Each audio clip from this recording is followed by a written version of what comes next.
ये मुकाबला है कांटे का और इस बात की पूरी गारंटी है। तो सोचिए मत, जल्दी से बनाइए अपनी favourite team only on my team 11, India की अपनी फैंटेसी। और इस बुलेटिन में बात सबसे पहले कोटा के इटावा से जो बड़ी खबर आ रही है उसकी आपको बताएं। चंबल नदी में डूबी है नाव में सवार लोग जा रहे थे कमलेश्वर महादेव मंदिर के दर्शन करने। नाव में सवार थे करीब 30 से 35 लोग। 10 से 15 लोगों का अभी तक नहीं चला है पता।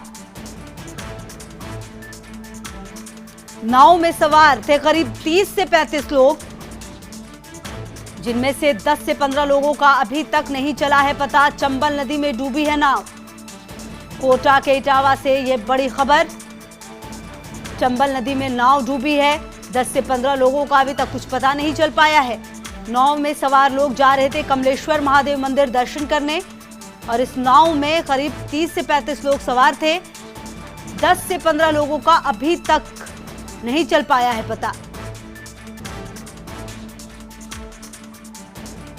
कोटा के इटावा से ये बड़ी खबर सामने आ रही है, जहां नाव में सवार करीब 30 से 35 लोग नाव डूबने की वजह से पलटे और अब इनमें से 10 से 15 लोगों का अभी तक कुछ पता नहीं चल पाया है। कोटा के इटावा से ये खबर है।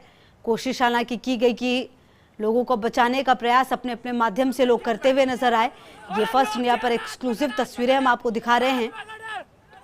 कोटा के इटावा से ये खबर है, जहां चंबल नदी में नाव डूब गई। अब वजह क्या है ये भी बड़ी बात है कि आखिर वजह क्या सामने आएगी। क्या वजन ज्यादा हो गया था, बैलेंस खो गया। और कोटा के इटावा उपखंड में चांदा गोठड़ा गांव के बीच चंबल नदी में नाव डूबी है। यूडीएच मंत्री शांति धारीवाल ने हादसे की जानकारी ली है। कलेक्टर एसपी से बात कर त्वरित रेस्क्यू ऑपरेशन चलाने को कहा है। प्रारंभिक जानकारी के मुताबिक कई लोगों की डूबने से मौत की खबर भी सामने आ रही है। और भंवर एस चारण हमारे से होगी ज्यादा जानकारी के लिए हमारे साथ। भंवर, बड़ा हादसा हो गया है। 10 से 15 लोगों का अभी तक कुछ पता नहीं चला है। क्या रेस्क्यू वहां पर शुरू हो चुका है अब?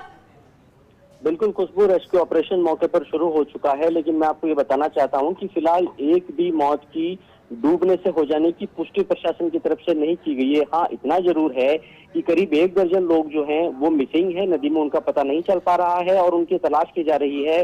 अगर भगवान की कृपा रहती है और अगर वो लोग तैर करके दूसरे किनारे पर मिल जाते हैं तो ये एक बहुत सुखद बात होगी। लेकिन ऐसी आशंका है कि कुछ लोग शायद नदी में डूबे हैं, क्योंकि जिस जगह पर ये नाव डूबी है वो बिल्कुल नदी के बीच के आसपास का इलाका है और वहां पर चंबल नदी काफी गहरी है।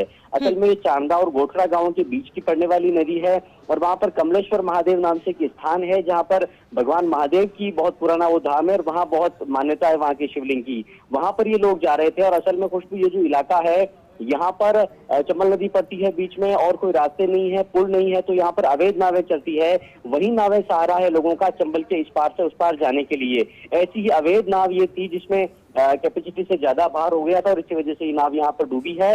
बहरहाल यूडीएच मंत्री शांति धारीवाल ने इस पूरे हादसे की जानकारी ली है और उनके त्वरित निर्देशों पर कोटा के कलेक्टर और एसपी शरद चौधरी जो एसपी ग्रामीण है और कलेक्टर उज्जवल राठौड़ को साथ लेकर के और मौके के लिए रवाना हो चुके हैं।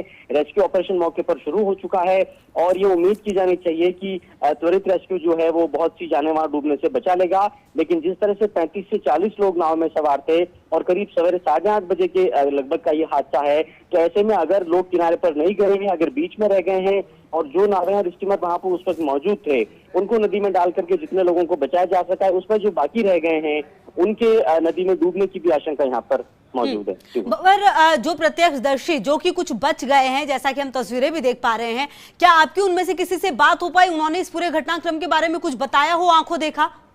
देखिए खुशबू, मैंने जैसा बताया आपको कि ये जो इलाके हैं जो कि खास तौर पर जो कोटा का इटावा उपखंड है वहां पर बहुत सी नदियां बहती है।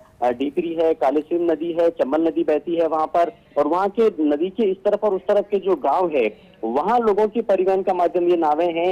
ये नावें आमतौर पर कीर कहार और केवट समाज के जो लोग हैं जिनके नदी किनारे पर ही खेत होते हैं, नदी किनारे में गांव होते हैं, वो लोग यहाँ पर नावें चलाते हैं।